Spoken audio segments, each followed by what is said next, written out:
Prime Minister Mark Carney has done it again, poaching yet another Conservative MP to join Liberal ranks. Let's give a warm welcome to our newest member of the Liberal Party, Michael Maw. MP Michael Maw's defection to the governing side leaves the Liberals just one seat shy of a majority, which after a legislatively slow sitting would be a game changer for the Prime Minister. For the last 3 months, the Conservatives have adopted and executed a clear political strategy that is self-serving and selfish. Their partisan strategy is simple: obstruct, obstruct, obstruct. He promised he would reverse Liberals on bail. In fact, they brought in a watered-down bail law that he and his party have been blocking ever since. In the last 2 days, they have blocked 17 attempts by Conservatives at the Justice Committee to fast-track the bail law. In nearly 3 months, just 3 pieces of government legislation passed the House of Commons, but key bills on crime and the budget are stuck in limbo, at least until the House returns in late January. So will the House function better in the new year? Could floor crossers change the game for everyone? Our Sunday strategy session is here to talk about that. Kathleen Monk is a former NDP strategist and director of communications to the late Jack Layton. James Moore is a CTV News political analyst and a former Conservative cabinet minister. And Scott Reid is a CTV News political analyst and former communications director to Prime Minister Paul Martin. Hi, everybody. Hi there. Good to see you. We'll start off, Scott, on this floor crosser. I know there had been rumors at the first go-round that there could be more in the offing, but this name was not among those being circulated. What does it say to you? Well, Pierre Poilievre must feel like he has been Scrooged, because the Conservatives did not see this coming. They did not think this guy was crossing the floors, and they had communicated, very clearly for a few weeks that they had this thing tamped down, that they had strapped down all their MPs. So it came to surprise all of us. I think it came to a surprise, to Mr. Poilievre. And look, it's a gut punch, because not only now is the government one vote away from a majority, but it's impossible to look at this session and not say, well, you've lost 3 members of Parliament. Something is wrong. Something is not working. And so going into his leadership review in January, this creates new challenges. And it starts to raise the prospect not just of the leadership review, but will we see some side of some broader caucus issue? And so I think it's about as unwelcome a Christmas present as Pierre Poilievre and the Conservatives could possibly imagine. There was kind of also some, I don't know if drama is the right word, but the fact that Michael Maw had gone to the Conservative Party's Christmas party the night before, James, he was introduced as the newest Liberal MP at the Liberal Christmas party.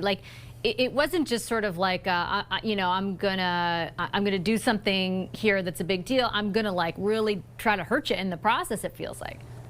Well, and in the last couple of weeks, Mr. Maw voted against the Liberal government, voted against the Liberal budget, recirculated on all of his social media platforms all of the heat that comes out of the Conservative sort of war room and opposition leader's office. Was, he voted against the Liberal government, I think, on the very same day that he was welcomed at their Christmas party as their next new shiny object. I mean, it's breaking bread and drinking wine with Pierre Poilievre one night, and then the very next day doing the exact same thing after you cross the floor to the Liberals, and in between you vote against the Liberal government. I mean, there's a psychology and a lack of ethics and a lack of sort of dignity about that is kind of a new low. But it's what it is, and everything that Scott said about the challenges to Pierre Poilievre are entirely true. And now that we're down to effectively a 1-seat parliament, right? 343 seats in this parliament. Now any one member of parliament could be a Conservative, could be a Bloc, could be a New Democrat who decides to wield enormous leverage in order to be the deciding vote of this parliament. It's going to create some instability in the next little while that I think will be unsettling for everybody. And there might be instability, and that may be the case, Kathleen, or there might be what Steve McKinnon was saying, more, he intimated very clearly that there's apparently a small group of Conservatives that he says are disgruntled, which translates to me as being targeted. Yeah, and so to pick up on Scott's analogy, Pierre Poilievre has already gotten 3 lumps of coal this fall session. We're going to wait over the Christmas break, and will he get more? Will there be more Conservatives that will either decide to abandon the Conservative caucus, cross the floor, or more? And I think that is really hard as we go into, he's about 6 weeks away, I think, from his leadership review. It doesn't make it, a great Christmas for the Poilievre family. Yeah, Scott, as far as what it does to the dynamics in Parliament, James mentioned 1 seat short of a majority now. There are other sort of machinations that could go on, allowing for a different party, for example, to become speaker maybe, or, who knows what. How do you think this impacts, I guess, the prospect of even an election? Because a few days ago, it seemed like the prospect actually was kind of high, given that there didn't seem to be a whole lot of effort on the part of the government to win opposition support, to advance its legislative agenda. There hasn't been a lot of legislation that's advanced through Parliament this fall. Now it feels like they knew something that the rest of us didn't, was that they didn't plan on winning the support. They plan on bringing those opposition MPs to their party. Yeah, it creates a really intriguing situation for the spring, because the winter in the spring, I guess, once the House is back in session. Because on the one hand, it started to feel like, oh, well, this is what minority parliaments are actually like. Not those where there's a deal between the government and the NDP, as we saw under the Trudeau years, where you have to fight, where you have to compromise, where you have to figure out how to manage committees, get your legislation through. It felt like we were into that territory. Now, who knows? Maybe that's going to change. And we not only speculate about the possibility of further defections from the Conservatives, but also, will there be by-elections? There's going to have to be some. And will there be more by-elections caused? Will there be further vacated seats? And so that could alter the math, and that could alter the dynamic of when we're going to get a next election. Last thing I would say, though, is as great as this is for Mark Carney, you do have to be a little careful. You don't want to drive Pierre Poilievre out of his position. The truth of the matter is, the best thing you can ever hope for in politics is a weakened opponent. And Pierre Poilievre made the mistake of absolutely drubbing Justin Trudeau out of politics. I don't know that Carney wants to make the same mistakes. Make certain that Poilievre is weak, but don't necessarily make him vanish. Do you think, James, the leadership review is a sure thing for Poilievre? It's difficult, I think, to find any Conservative who didn't think that he was going to, prior to, let's say, the last couple of days, be able to win that review quite handily. If you look at the latest polling, for example, from Angus Reid, while he's dropped in the public, he hasn't among those who say for sure they're voting Conservative, who you would imagine would be the ones to attend this convention. Do you think stuff like this ultimately fundamentally shifts that calculation? In the room on that day, I think Pierre Poilievre will do well, but I think the broader dynamic is the bigger challenge, right? There's a caucus dynamic, there's a public opinion dynamic, and there's the party convention. I think he'll do well. I think the core of the party likes Pierre Poilievre. They appreciate and respect what he's done. They respect the hustle and the grind that he's doing. I mean, he's doing 10, 12 events every day, constantly crisscrossing the country, building the party, raising money, doing endless media communications, all that stuff. People can point to his shortcomings, but I can tell you on the Conservative side, people have deep respect for him and his hard work on behalf of the party. So I think the party convention will come and go, but a week or two after the party convention, I think in part to Scott's point, somebody could decide that, they don't think that Pierre Poilievre will win in their riding, in their part of the country. And you know what? That bridge that needs to be rebuilt in my riding really needs to be rebuilt. And Mark Carney is making me a pretty interesting offer. Or if you never see yourself getting into cabinet, or if you think you might want to quit politics in the next 6 months anyway, and you think you want to do something special for an issue that's near and dear to your heart. Like, again, a one-seat parliament creates all kinds of incentives for people to break away and to do something that they think is important to them. Plus, Aaron Gunn from British Columbia could quit and run for the provincial leadership. You could have other people quitting and running for mayor. People could have a health event. I mean, who knows? So when you get down to one seat, anything is possible, and how that could be interpreted in terms of Pierre's leadership is also a real threat beyond the party convention. Someone who worked on the Conservative campaign after that floor crossing said something really interesting to me, which was a lot of the people they brought on, Kathleen, to be candidates came at a point when they were 20 points ahead. And the people they recruited thought they were running to be in government, right? Which is a very different thing than running to be in opposition. And then they find themselves at a place where they are not necessarily ideologically, diametrically opposed in the way they would have been under Justin Trudeau to the Liberals. What does it say to you that there's so much common ground between these Conservatives who have crossed and the Liberals? Well, the completion of the Liberal Party as more the progressive Conservative Liberal Party is in fact happening right under Prime Minister Carney, and he has successfully occupied that center part of the political spectrum and drawn all those progressive Conservatives towards him. He's moving on an agenda that in fact many Conservatives say is their own. So it makes sense that that some of those Conservatives are attracted to that and are attracted to Carney. It also does open up a flank, right? A left flank that we've talked about before, a progressive flank, you know, with things like the historic MOU, with how he is moving to increase trade around the world, the investments in defense. It opens up a flank for progressives and potentially New Democrats to get in there. But I just want to pick up on a point that Scott made. You know, it's really important when you have an opponent that is doing badly, as Pierre Poilievre is. He's 15 points underwater when it comes to Carney in terms of just pure leadership, positives versus negatives. And you want to bend that leader, but you don't want it to break.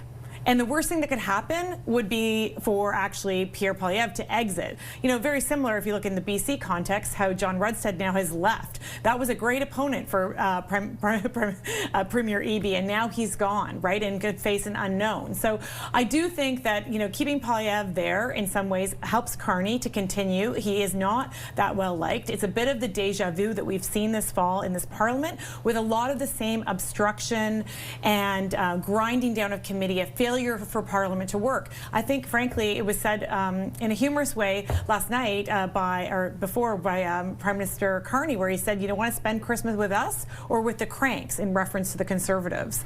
And I think that that's opinions that Canadians largely have, that the party has failed to learn the lessons of the last election and turn a corner and have a more positive outlook. It feels, though, like if you look at the polling, that sentiment where it exists is more directed to Poilievre than even the party, though, because the party, Scott, in every single public opinion poll that I have seen over the last number of months, has held the support, retained the support largely that it had during the election, is within 3 to 4 points of the Liberals, at times just 1 point. Whereas, as to Kathleen's point, it's the leadership numbers that have such a larger divide, did during the campaign, and have stayed there since, if not grown. No question. I mean, it isn't hard to figure out what the problem in this picture is. And so, you know, that has to be on the minds of Conservatives. But there's another risk when we talk about the strength. You know, James was rhyming off all the reasons that, you know, rank and file Conservatives might say, well, I want to go to the leadership review and I want to vote for Pierre Poilievre. He's hardworking, he's raising money, he's doing all the work. Okay, but he's not winning. And that is the critical test. But beyond that, imagine this dynamic. Think about, if you think all those progressive Conservatives are feeling uncomfortable with his leadership right now and are feeling open to or quite comfortable with Carney. Imagine how those same voters, those same progressive Conservatives are going to feel if they watch Pierre Poilievre reconfirmed in his position as leader, and it's driven by some of the convoy crowd and anti-vaxxers that were pulled into his leadership race, you know, 2 years ago. And that, I think, could in a weird way be a catalyzing event within the Conservative caucus, within the Conservative movement, but for the base. So even a win could become a challenge for Poilievre. What do you think about that, James? It's always a challenge, I think, in the Conservative Party, right? Is the Conservative Party, is this a Conservative movement that happens to have a parliamentary branch to it? Or is this a political party that aspires to govern the country with conservative values? And too many people in the party, frankly, think that this is a conservative movement with a parliamentary portion to it that should service the movement and the arguments, as opposed to aspiring to win the hearts and minds of Canadians and to earn the privilege of being the government of Canada. And so it's a tight line, a line that has to be walked by, I think, members of the party. And so people who show up to the conventions and hammer in the signs and make the donations and rage on social media, I mean, there are people who are movement Conservatives who are satisfied when the Kielburgers are defeated, who are satisfied when Bill Morneau is out, who are satisfied when Justin Trudeau is embarrassed. And they walk away from their computers very happy with their day. But I think most Conservative voters and most Canadians who want to have a choice in government, they would like to see the parliamentary faction and the political side of the party dominate and aspire to be successful by putting forward a presentation, a temperament, a nomenclature, a leadership perspective that is pan-Canadian and continental in reach, and understanding of the moment of the threat of Donald Trump. And they don't pull punches about their aspiration to govern the country. And I think that, to Scott's point, there are a lot of people in the movement who want to keep the movement happy, who want to keep the broad sort of conservative consensus happy, and they're missing the moment of appealing to Canadians who want an alternative government, who are thoughtful in the moment and putting forward a truly substantive platform. And I think that's the pivot that Pierre has to make, or otherwise he will never be Prime Minister.